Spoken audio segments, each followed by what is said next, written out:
ಉಜ್ವಲ ಯೋಜನೆ 2.0 ration card ಇಲ್ಲದೆ ಇದ್ರೂ ನೀವು ಗ್ಯಾಸ್ ಸಂಪರ್ಕವನ್ನು ಉಚಿತವಾಗಿ ಪಡೆದುಕೊಳ್ಳಬಹುದು. ನಮಸ್ಕಾರ ಸ್ನೇಹಿತರೆ, ಜನರಲ್ ಟಿವಿ ಕನ್ನಡಕ್ಕೆ ಸ್ವಾಗತ. ಭಾರತದ ಪ್ರತಿಯೊಂದು ಮನೆಗಳಲ್ಲೂ ಕೂಡ ಶುದ್ಧ ಇಂಧನವನ್ನ ತಲುಪಿಸುವ ನಿಟ್ಟಿನಲ್ಲಿ ಕೇಂದ್ರ ಸರ್ಕಾರ ಮಹತ್ವದ ಹೆಜ್ಜೆಯನ್ನಿಟ್ಟಿದೆ. ದೇಶದ ಮೂಲೆ ಮೂಲೆಗಳಲ್ಲಿ, ವಿಶೇಷವಾಗಿ ಹಳ್ಳಿಯ ಭಾಗಗಳಲ್ಲಿ ಇವತ್ತಿಗೂ ಕೂಡ ಅನೇಕ ಮಹಿಳೆಯರು ಒಲೆಗಳ ಮುಂದೆ ಕುಳಿತು ಅಡುಗೆ ಮಾಡೋದಕ್ಕೆ ಕಷ್ಟಪಡ್ತಾ ಇದ್ದಾರೆ. ಕಟ್ಟಿಗೆ ಮತ್ತು ಕಲ್ಲಿದ್ದಲ ಒಲೆಯಿಂದ ಬರುವಂತಹ ಹೊಗೆಯು ಮಹಿಳೆಯರ ಆರೋಗ್ಯದ ಮೇಲೆ ಗಂಭೀರವಾದ ಪರಿಣಾಮ ಬೀರ್ತಾ ಇದೆ. ಈ ಸಮಸ್ಯೆಯನ್ನ ಅರಿತುಕೊಂಡ ಕೇಂದ್ರ ಸರ್ಕಾರವು ಪ್ರಧಾನಮಂತ್ರಿ ಉಜ್ವಲ ಯೋಜನೆಯನ್ನ ಜಾರಿಗೆ ತಂದಿದೆ. ಇದೀಗ ಅದರ 2ನೇ ಆವೃತ್ತಿಯಾಗಿರುವ ಉಜ್ವಲ 2.0 ಯೋಜನೆಯಡಿಯಲ್ಲಿ ಮತ್ತಷ್ಟು ಹೆಚ್ಚಿನ ಸೌಲಭ್ಯಗಳನ್ನು ನೀಡೋದಕ್ಕೆ ಮುಂದಾಗಿದೆ. ಬಡತನ ರೇಖೆಗಿಂತ ಕೆಳಗಿರುವ ಕುಟುಂಬಗಳಿಗೆ LPG ಸಂಪರ್ಕವನ್ನು ಒದಗಿಸೋದು ಮಾತ್ರ ಅಲ್ಲದೆ ಮೊದಲ ರಿಫಿಲ್ ಮತ್ತು ಗ್ಯಾಸ್ ಸ್ಟವ್ ಅನ್ನ ಸಂಪೂರ್ಣವಾಗಿ ಉಚಿತವಾಗಿ ನೀಡೋದೇ ಈ ಯೋಜನೆಯ ಮುಖ್ಯಾಂಶವಾಗಿದೆ. ನೀವು ಕೂಡ ಈ ಯೋಜನೆಯ ಲಾಭ ಪಡೆಯಲು ಬಯಸಿದ್ರೆ ಅದಕ್ಕೆ ಇರಬೇಕಾದ ಅರ್ಹತೆಗಳೇನು ಮತ್ತು ಅರ್ಜಿ ಸಲ್ಲಿಸೋದು ಹೇಗೆ ಎನ್ನುವಂತ ಸಂಪೂರ್ಣ ಮಾಹಿತಿಯನ್ನ ಈ ಇವತ್ತಿನ ವಿಡಿಯೋದಲ್ಲಿ ವಿವರಿಸ್ತಾ ಇದ್ದೇನೆ. ನೀವಿನ್ನು ನಮ್ಮ ಚಾನಲ್ ಅನ್ನು ಸಬ್ಸ್ಕ್ರೈಬ್ ಮಾಡ್ಕೊಳ್ದೇ ಇದ್ರೆ ಈಗಲೇ ಸಬ್ಸ್ಕ್ರೈಬ್ ಮಾಡಿಕೊಂಡು ನಮ್ಮೆಲ್ಲ ಇಂಟ್ರೆಸ್ಟಿಂಗ್ ಮಾಹಿತಿಗಳನ್ನ ಪಡೆದುಕೊಳ್ಳಿ. ಪ್ರಧಾನಮಂತ್ರಿ ಉಜ್ವಲ ಯೋಜನೆ 2.0 ಯೋಜನೆ ಎಂದರೇನು? ಪ್ರಧಾನಮಂತ್ರಿ ಉಜ್ವಲ ಯೋಜನೆಯು ನರೇಂದ್ರ ಮೋದಿಯವರ ನೇತೃತ್ವದ ಕೇಂದ್ರ ಸರ್ಕಾರದ ಮಹತ್ವಾಕಾಂಕ್ಷೆಯ ಯೋಜನೆಯಾಗಿದೆ.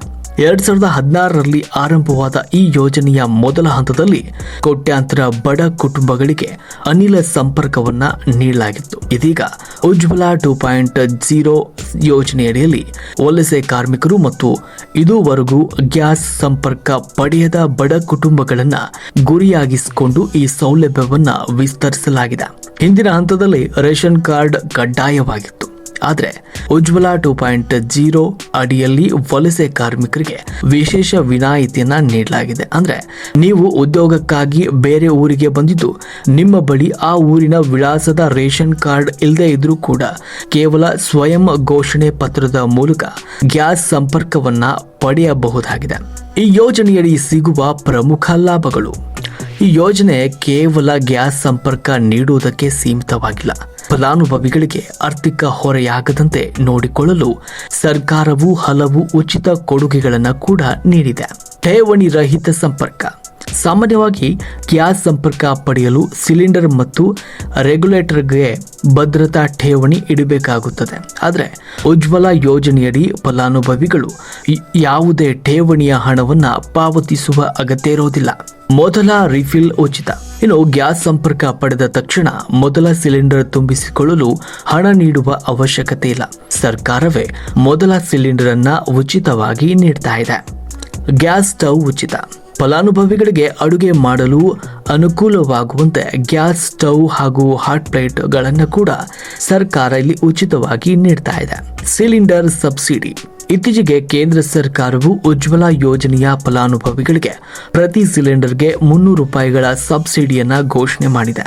ವರ್ಷಕ್ಕೆ ಒಟ್ಟು 12 ಸಿಲಿಂಡರ್ಗಳವರೆಗೂ ಈ ಸಬ್ಸಿಡಿ ಲಭ್ಯವಿದ್ದು ನೇರವಾಗಿ ನಿಮ್ಮ ಬ್ಯಾಂಕ್ ಖಾತೆಗೆ ಹಣ ಜಮಾ ಆಗುತ್ತೆ. ಸರ್ಕಾರವು ಈ ಯೋಜನೆಗೆ ನಿರ್ದಿಷ್ಟ ಮಾನದಂಡಗಳನ್ನು ನಿಗದಿಪಡಿಸಿದೆ. ಪ್ರಮುಖವಾಗಿ ಈ ಯೋಜನೆಯು ಮಹಿಳೆಯರಿಗೆ ಮೀಸಲಾಗಿದ್ದು ಅರ್ಜಿದಾರರು ಕಡ್ಡಾಯವಾಗಿ ಮಹಿಳೆಯರೇ ಆಗಿರಬೇಕು. ಅರ್ಜಿದಾರರು 18 ವರ್ಷ ತುಂಬಿದ ಮಹಿಳೆಯರಾಗಿರಬೇಕು.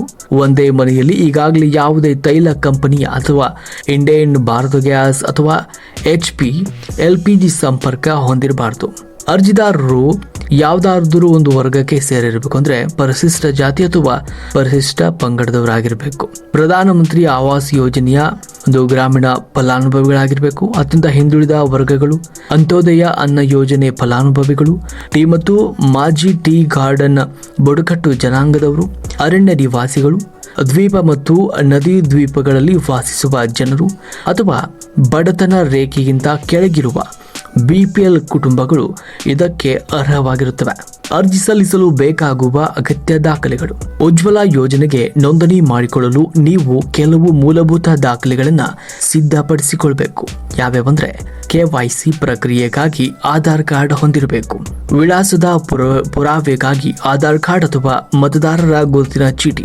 ಅಸ್ಸಾಂ ಮತ್ತು ಮೇಘಾಲಯದವರಿಗೆ ಇದು ಕಡ್ಡಾಯವಾಗಿರುವುದಿಲ್ಲ. ಇನ್ನು ರಾಜ್ಯ ಸರ್ಕಾರದಿಂದ ನೀಡಲಾದ ಪಡಿತರ ಚೀಟಿ ರೇಷನ್ ಕಾರ್ಡ್ ಇರಬೇಕು. ಇದರಲ್ಲಿ ಕುಟುಂಬದ ಸದಸ್ಯರ ಹೆಸರು ಇರಬೇಕು. ಇಲ್ಲಿ ಗಮನಿಸಬೇಕಾಗಿರುವ ವಿಷಯ ಏನಂದ್ರೆ ವಲಸೆ ಕಾರ್ಮಿಕರಿಗೆ ರೇಷನ್ ಕಾರ್ಡ್ ಕಡ್ಡಾಯವಲ್ಲ. ಅವರು ಅನೆಕ್ಷರ್ 1 ಅಡಿಯಲ್ಲಿ ಸ್ವಯಂ ಘೋಷಣೆ ನೀಡಬಹುದು. ಕುಟುಂಬದ ವಯಸ್ಕ ಸದಸ್ಯರ ಆಧಾರ್ ಸಂಖ್ಯೆಗಳಿರಬೇಕು. ಬ್ಯಾಂಕ್ ಖಾತೆ ವಿವರಗಳು ಮತ್ತು IFSC ಕೋಡ್ ಸಬ್ಸಿಡಿ ಪಡೆಯಲು ಇದು ಅಗತ್ಯವಾಗಿರುವಂಥದ್ದು. ಜೊತೆಗೆ ಇತ್ತೀಚಿನ ಪಾಸ್ಪೋರ್ಟ್ ಅಳತೆಯ ಭಾವಚಿತ್ರಗಳನ್ನು ನೀವು ಹೊಂದಿರಬೇಕು.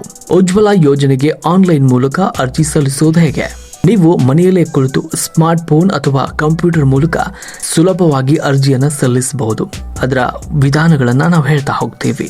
ಮೊದಲು ಪ್ರಧಾನಮಂತ್ರಿ ಉಜ್ವಲ ಯೋಜನೆಯ ಅಧಿಕೃತ ವೆಬ್ಸೈಟ್ pmuy.government.in ಈ ಒಂದು ವೆಬ್ಸೈಟ್ಗೆ ಭೇಟಿ ನೀಡಬೇಕು.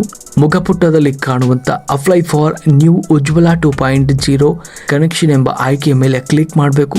ಈಗ ನಿಮಗೆ 3 ಪ್ರಮುಖ ಗ್ಯಾಸ್ ಕಂಪನಿಗಳ ಲೋಗೋಗಳು ಕಾಣಿಸ್ತವೆ. ಉದಾಹರಣೆಗೆ Indane, Bharat gas, HP gas. ನಿಮಗೆ ಇಷ್ಟವಿರುವ ಕಂಪನಿಯನ್ನ ಆಯ್ಕೆ ಮಾಡ್ಕೊಳ್ಬೇಕು. ನಂತರ ನಿಮ್ಮ ಮೊಬೈಲ್ ಸಂಖ್ಯೆಯನ್ನ ನಮೂದಿಸಿ OTP ಮೂಲಕ ಪರಿಶೀಲನೆಯನ್ನ ಪೂರ್ಣಗೊಳಿಸಬೇಕು. ಅರ್ಜಿ ನಮೂನೆಗಳಲ್ಲಿ ಕೇಳಲಾದ ನಿಮ್ಮ ವೈಯಕ್ತಿಕ ವಿವರಗಳು, ಆಧಾರ್ ಸಂಖ್ಯೆ, ಬ್ಯಾಂಕ್ ವಿವರ ಮತ್ತು ರೇಷನ್ ಕಾರ್ಡ್ ಮಾಹಿತಿಯನ್ನ ಭರ್ತಿ ಮಾಡಬೇಕು. ಅಗತ್ಯವಿರುವ ದಾಖಲೆಗಳನ್ನ ಸ್ಕ್ಯಾನ್ ಮಾಡಿ ಅಪ್ಲೋಡ್ ಕೂಡ ಮಾಡಬೇಕು. ಎಲ್ಲಾ ವಿವರಗಳು ಸರಿಯಾಗಿದೆಯೇ ಅಂತ ಖಚಿತಪಡಿಸಿಕೊಂಡು ಕೊನೆಯಲ್ಲಿ ಸಬ್ಮಿಟ್ ಬಟನ್ ಕ್ಲಿಕ್ ಮಾಡಬೇಕು. ಅರ್ಜಿ ಸಲ್ಲಿಸಿದ ನಂತರ ನಿಮಗೆ ಒಂದು ರೆಫರೆನ್ಸ್ ಸಂಖ್ಯೆ ಸಿಗುತ್ತೆ. ಅದನ್ನ ಬರೆದಿಟ್ಕೊಳ್ಬೇಕು. ಗ್ಯಾಸ್ ಏಜೆನ್ಸಿಯವರು ನಿಮ್ಮ ದಾಖಲೆಗಳನ್ನ ಪರಿಶೀಲಿಸಿದ ನಂತರ ನಿಮಗೆ ಸಂಪರ್ಕವನ್ನ ಮಂಜೂರು ಮಾಡ್ತಾರೆ. ಇನ್ನು ಆಫ್ಲೈನ್ ಮೂಲಕ ಅರ್ಜಿ ಸಲ್ಲಿಸುವ ವಿಧಾನವನ್ನು ಕೂಡ ಹೇಳ್ತೀವಿ. ಒಂದು ವೇಳೆ ನಿಮಗೆ ಆನ್ಲೈನ್ ನಲ್ಲಿ ಅರ್ಜಿ ಸಲ್ಲಿಸಲು ಸಾಧ್ಯವಾಗ್ತಾ ಇದ್ರೆ ಚಿಂತಿಸಬೇಡಿ. ನೀವು ನೇರವಾಗಿ ನಿಮ್ಮ ಹತ್ತಿರದ ಗ್ಯಾಸ್ ಏಜೆನ್ಸಿ ಅಂದ್ರೆ ಡಿಸ್ಟ್ರಿಬ್ಯೂಟರ್ ಸ್ಥಳಕ್ಕೆ ಭೇಟಿ ನೀಡಿ ನೀವು ಅಲ್ಲಿ ಕೂಡ ಅರ್ಜಿಯನ್ನು ಸಲ್ಲಿಸಬಹುದು. ಗ್ಯಾಸ್ ಏಜೆನ್ಸಿಯಲ್ಲಿ ಉಜ್ವಲ ಯೋಜನೆಯ ಅರ್ಜಿ ನಮೂನೆಗಳನ್ನು ಕೇಳಿ ಪಡೆಯಿರಿ. ಅದಾದ ನಂತರ ಅರ್ಜಿಯಲ್ಲಿ ಕೇಳಲಾದ ಎಲ್ಲ ಮಾಹಿತಿಗಳನ್ನು ಭರ್ತಿ ಮಾಡಿ. ಅದರೊಂದಿಗೆ ನಿಮ್ಮ Aadhaar card, ration card, bank passbook ಮತ್ತು ಫೋಟೋಗಳನ್ನು ಲಗತ್ತಿಸಿ, ಅಂದ್ರೆ ಆ ಜೆರಾಕ್ಸ್ ಪ್ರತಿಯನ್ನು ಲಗತ್ತಿಸಿ ಭರ್ತಿ ಮಾಡಿದ ಅರ್ಜಿಯನ್ನು ಗ್ಯಾಸ್ ಡೀಲರ್ ಅವರಿಗೆ ಸಲ್ಲಿಸಿ. ಜೊತೆಗೆ ಸ್ವೀಕೃತಿ ಪತ್ರವನ್ನು ಕೂಡ ಅವರಿಂದ ಪಡೆದುಕೊಳ್ಬೇಕು. ಇನ್ನು ಇದಕ್ಕೆ ಸಂಬಂಧಪಟ್ಟ ಅಧಿಕೃತ ಲಿಂಕ್ಗಳು ಅಧಿಕೃತ ವೆಬ್ಸೈಟ್ pmuy.government.in. ಅರ್ಜಿ ಸ್ಥಿತಿ ಪರಿಶೀಲಿಸಲು ಸಂಬಂಧಪಟ್ಟ ಗ್ಯಾಸ್ ಕಂಪನಿಯ ವೆಬ್ಸೈಟ್ಗೆ ಭೇಟಿ ನೀಡಿ ನೀವು ಅರ್ಜಿಯ ಸ್ಥಿತಿಯನ್ನ ಪರಿಶೀಲಿಸಿಕೊಳ್ಳಬಹುದು. ಹೊಗೆರಹಿತ ಭಾರತವನ್ನು ನಿರ್ಮಿಸುವುದು ಈ ಯೋಜನೆಯ ಮುಖ್ಯ ಉದ್ದೇಶವಾಗಿರುವುದರಿಂದ ಬಡ ಮಹಿಳೆಯರು ಅನಾರೋಗ್ಯದಿಂದ ಬಳಲಬಾರದು ಮತ್ತು ಗೌರವಯುತ ಜೀವನ ನಡೆಸಬೇಕು ಎನ್ನುವುದು ಸರ್ಕಾರದ ಮುಖ್ಯ ಆಶಯವಾಗಿದೆ. ನೀವು ಅರ್ಹರಾಗಿದ್ದರೆ ಇವತ್ತೇ ಅರ್ಜಿ ಸಲ್ಲಿಸಿ. ಜೊತೆಗೆ ನಿಮ್ಮ ಅಕ್ಕಪಕ್ಕದಲ್ಲಿರುವ ಅರ್ಹರಿಗೆ ಈ ಮಾಹಿತಿಯನ್ನ ತಿಳಿಸಿ. ಇಂತಹ ಇನ್ನಷ್ಟು ಇಂಟ್ರೆಸ್ಟಿಂಗ್ ಮಾಹಿತಿಗಳಿಗಾಗಿ ನಮ್ಮ ಚಾನಲ್ ಅನ್ನು ಸಬ್ಸ್ಕ್ರೈಬ್ ಮಾಡ್ಕೊಳ್ಳಿ.